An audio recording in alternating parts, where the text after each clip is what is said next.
आउज़ुबिल्लाहिमिनश्शैतानिर्रजीम बिस्मिल्लाहिर्रहमानिर्रहीम। अस्सलाम वालेकुम व्यूअर्स। मैथ की एक्सरसाइज 1.1। अच्छा, इसमें जो क्वेश्चन नंबर 1 है वो यहाँ पे लिखा हुआ है, identify each of the following as a rational और इर्रेशनल नंबर।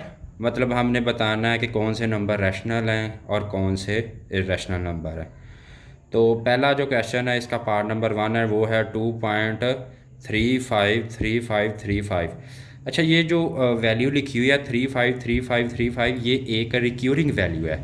रिक्यूरिंग वैल्यू से मुराद होता है ऐसी वैल्यू जिसमें कोई भी डिजिट बार बार अकर कर रहा हो, यानी बार बार आ रहा हो।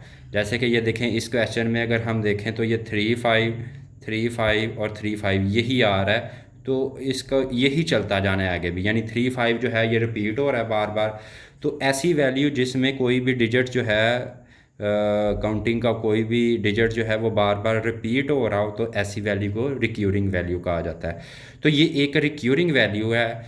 तो ये याद रखें कि रिक्यूरिंग वैल्यू जो होती है वो एक रैशनल नंबर होता है। तो इसका मतलब ये है कि ये जो वैल्यू है ये एक रैशनल वैल्यू है। ये यहाँ पे ये क्या हो जाएगी, रैशनल वैल्यू। ठीक है जी, क्योंकि ये एक रिक्यूरिंग वैल्यू है। तो ये चीज़, पहला क्वेश्चन इसका ये पार्ट है। समझने के लिए आगे बढ़ते हैं दूसरे पार्ट की जानिब। जो दूसरा पार्ट है वो है 0.6 का। अब ये ऊपर डैश लगी हुई है, ये डैश का मतलब क्या है, यानी ये कि ये देखें, ये 0.6 के ऊपर डैश लगी हुई है। इसका मतलब ये है कि ये रिक्यूरिंग है, यही नहीं कि ये 6 ही बार बार रिपीट हो ही जाएगा आगे। तो इसको सिंपल फॉर्म में ऐसे भी लिखा जा सकता है कि 0.6 के ऊपर डैश लगा दी जाती है, तो ये 6 का रिक्यूरिंग है। तो ये देखें, इसको मज़ीद वजाहत से लिखने के लिए यही लिखा हुआ है कि ये इक्वल होता है 0.6666 के। तो ये जारी बात है, ये एक रिक्यूरिंग है। तो जब अगर ये रिक्यूरिंग डेसिमल है तो फिर इसका मतलब ये क्या हो जाएगा, ये भी एक रैशनल नंबर है। इसके बाद जो तीसरा पॉइंट है उसकी जाने बढ़ते हैं। तीसरे पॉइंट में हमें जो वैल्यू दी हुई है वो है 2.236067। अच्छा, ये देखें, ये वैल्यू पॉइंट के बाद रुक नहीं रहा, यानी ये नॉन टर्मिनेटिंग है। नॉन टर्मिनेटिंग से मुराद ऐसा नंबर होता है जो कि पॉइंट के बाद ख़त्म ही ना हो। मिसाल के तौर पर मैं यहाँ पे रफ में करता हूँ कि मैं यहाँ पे डिवाइड करता हूँ, 9 को 5 पे डिवाइड कर लेते हैं, यानी कि 9 को 5 पे डिवाइड कर लेते हैं। तो अगर 9 को अंदर रख के 5 पे डिवाइड किया जाए, 5 1 ज़ार 5 और 4 9 होता है। पॉइंट अगर यहाँ पे लगाएंगे तो यहाँ पे 0 का आएगा, 4 8 ज़ार 40 हो जाता है। तो ये एक टर्मिनेटिंग है। टर्मिनेट से मुराद वो है जो कि ख़त्म हो जाए। इसके अलावा अगर हम देखें 10/9 अगर करें तो 10 को अंदर रखेंगे, 9 पे डिवाइड करेंगे, 9 1 ज़ार 9, यहाँ पे 10 में से 9 निकाला, 1 बचा, पॉइंट लगाएंगे 0 आएगा, 9 1 ज़ार 9, 1 बचेगा, 0 लगेगा, 9 1 ज़ार 9। तो ये इसी तरह चलते ही जाएगा।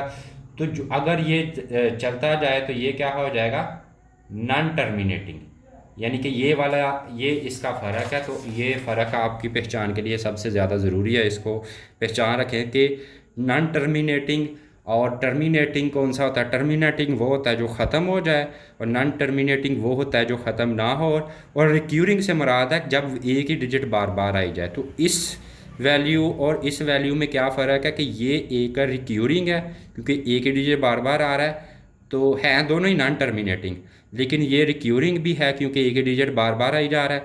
और ये जो है ये नॉन टर्मिनेटिंग है लेकिन रिक्यूरिंग नहीं है। तो अगर कोई वैल्यू, अगली बात जो मेन चीज़ है, समझ, ये कंसेप्ट मैंने आपको सारा दे दिया। अगर कोई वैल्यू यानी कि रिक्यूरिंग ना हो, नॉन टर्मिनेटिंग हो, यानी ख़त्म ना हो, लेकिन एक डिजिट बार बार ना रिपीट हो रहा हो, तो वो कौन सा नंबर होता है, वो उसको इर्रेशनल नंबर कहा जाता है। यानी कि ये हो जाएगा फिर इर्रेशनल नंबर। तो बेसिक कंसेप्ट जो इस सवाल के लिए हमें चाहिए वो ये है कि अगर कोई अदद रिक्यूरिंग है तो वो रैशनल है, अगर रिक्यूरिंग नहीं है तो वो इर्रेशनल है। 7 का स्क्वायर रूट है फॉर नंबर 4। 7 का स्क्वायर रूट, जैसा कि आपको इसका अगर कैलकुलेटर से इसकी वैल्यू निकालें तो ये कैलकुलेटर से आप भी निकाल सकते हैं। 7 का स्क्वायर रूट ले तो 2.6457 आता है। तो ये देखें ये भी हमें डिजिट नज़र आ रहा है कि ये रिक्यूरिंग नहीं है, रुक नहीं रहा लेकिन ये रिक्यूरिंग नहीं है। तो अगर ये अदद रिक्यूरिंग नहीं है तो ये इरेशनल हुआ, यानी कि ये रैशनल नंबर नहीं है, ये इरेशनल है। इसी तरह आगे आते हैं पार्ट नंबर 5 की जानब। ई इसका दिया हुआ है तो ई की वैल्यू ये होती है 2.718281, ये इसी तरह अब लिखें वही कंसेप्ट यहाँ भी चलेगा कि ये देखें ये सेम डिजिट बार बार नहीं आ रहा, क्योंकि ये नॉन टर्मिनेटिंग है तो ये इरेशनल है। ठीक है जी। इसी तरह पाई की वैल्यू 3.14 होता है, आप में से मतलब पहले भी पता होगा आपको ये वैल्यू पाई की होती है। अगर हम इसको दूसरी तरफ लिखें तो ये 22/7 होती है पाई की वैल्यू। तो 22 को 7 पे भी डिवाइड करेंगे तो ये वैल्यू हमारी निकल आती है। तो अब हम पाई की वैल्यू यानी कि सिंपल आपने जो याद रखना है वो वैल्यू याद रखनी है 22/7। तो जब 22 को 7 पे आप कैलकुलेटर से डिवाइड करेंगे तो ये वैल्यू ऑटोमेटिकली लिखी रहेगी। तो जब ये वैल्यू निकलेगी आपको पता है ये रिक्यूरिंग नहीं है, मतलब ये एक ही डिजिट बार बार रिपीट नहीं हो रहा, तो ये क्या हो गया इरेशनल। अगर रिपीट हो रहा होता तो वो रैशनल होता, अगर रिपीट नहीं हो रहा तो वो इरेशनल नंबर है। आगे बढ़ते हैं जी पार्ट नंबर 7 की। जब 5 + 11 का स्क्वायर रूट है, अगर आप 11 का स्क्वायर रूट लें तो ये 3.31662479 यानी इसी तरह चलता जाएगा, ये आएगा। और 11 के स्क्वायर रूट को फिर आपने 5 में प्लस कर देना, जब आप ऐड करेंगे तो 8.31 ये यानी कि आ जाएगा। अब इसमें देखें आप, हमें नज़र आ रहा है वाज़े कि ये भी क्या है नॉन टर्मिनेटिंग है लेकिन रिक्यूरिंग नहीं है, एक ही डिजिट बार बार नहीं रिपीट हो रहा, तो ये भी इस तरह इरेशनल नंबर हो गया। आगे बढ़ते हैं पार्ट नंबर 8 की जानब। 3 का स्क्वायर रूट लें प्लस 13 का स्क्वायर रूट लें, सिंपल सा काम है, कैलकुलेटर पे आप ले सकते हैं। 3 का स्क्वायर रूट भी लें और प्लस 13 का स्क्वायर रूट लें, जो भी आंसर आते हैं उनको प्लस करेंगे तो ये वैल्यू आ जाएगी। अब ये देखें ये नॉन टर्मिनेटिंग है, रिक्यूरिंग नहीं है, तो ये भी इरेशनल नंबर हो जाएगा। इसके बाद आ गया जी 15/4। तो 15/4 आप कैलकुलेटर पे कर सकते हैं, 15 को 4 पे डिवाइड भी किया जा सकता है, कैलकुलेटर पे भी किया जा सकता है। 15 को 4 पे डिवाइड करेंगे तो 3.75 आ जाएगा। तो ये देखें ये टर्मिनेट हो गया, यानी ये वैल्यू जो ये है आंसर है ये यहाँ पे रुक गया है, आगे नहीं मज़ीद बढ़ रहा, तो टर्मिनेटिंग है, इसलिए ये रैशनल नंबर हो जाएगा। तो 3 कंसेप्ट जो हैं बेसिक जो हमें याद रखने की चीज़ है वो ये है कि एक तो अदद जो है वो रिक्यूरिंग हो तो ये क्या होता है, ये होता है रैशनल, और इसके बाद टर्मिनेटिंग हो तो ये भी रैशनल ही होता है। सिर्फ नॉन टर्मिनेटिंग हो तो ये इरेशनल होता है।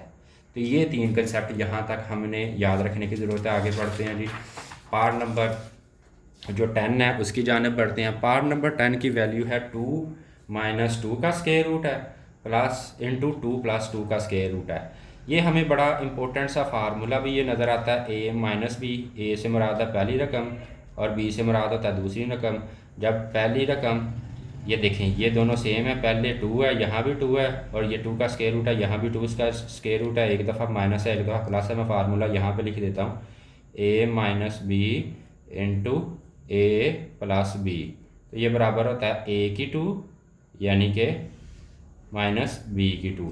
तो ये यही काम इन्होंने किया है, a की 2 यानी 2 की 2 -b की 2 यानी कि ये 2 के स्क्वायर रूट की 2। तो 2 का स्क्वायर 4 होता है, माइनस ये स्क्वायर रूट से कट जाएगा तो ये 2 आ गया, 4 - 2 2 के बराबर होता है। तो 2 जो है ये एक रैशनल नंबर है। तो ये हमारा व्यूअर्स पार्ट नंबर जो है क्वेश्चन नंबर 1.1 एक्सरसाइज है, और इसका जो पार्ट नंबर 1 है वो हमने कंप्लीट किया है। तो बेसिक चीज़ें जो हमें याद रखने वाली है मैं एक दफ़ा दोबारा रिपीट कर लेता हूँ कि जो पहली चीज़ हमने याद रखनी है कि रिक्यूरिंग अदद क्या होता है, रिक्यूरिंग वैल्यू क्या होती है। रिक्यूरिंग वैल्यू वो होती है जो कि जब कोई भी डिजिट बार बार यानी कि पॉइंट के बाद फॉर एग्ज़ाम्पल 1 है तो पॉइंट के बाद एक ही डिजिट या 2 1 2 1 2 1 यानी कि बार बार सेम डिजिट रिपीट होते जाए तो ये रिक्यूरिंग होता है। तो जब रिक्यूरिंग होता है तो ये वाली वैल्यू होती है रैशनल। दूसरी चीज़ जो हमने याद रखनी है वो ये है कि जब कोई अदद टर्मिनेट हो जाए, टर्मिनेटिंग टर्मिनेट हो जाए। टर्मिनेट होने से मुराद है पॉइंट के बाद, यानी कि जब वैल्यू ख़त्म हो जाए। जिस तरह हमने ये क्वेश्चन किया था, 5 को 9 पे डिवाइड किया था, 5 1 ज़ार 5, 9 में से 5 निकाला 4, पॉइंट लगाया 0 आया, 5 8 ज़ार 40। तो ये यहाँ पे क्वेश्चन पूरा पूरा हमारा आ गया। तो ये टर्मिनेटिंग होता है। तो जब टर्मिनेटिंग होता है तो ये भी रैशनल वैल्यू होती है। और तीसरी आ गई नॉन टर्मिनेटिंग।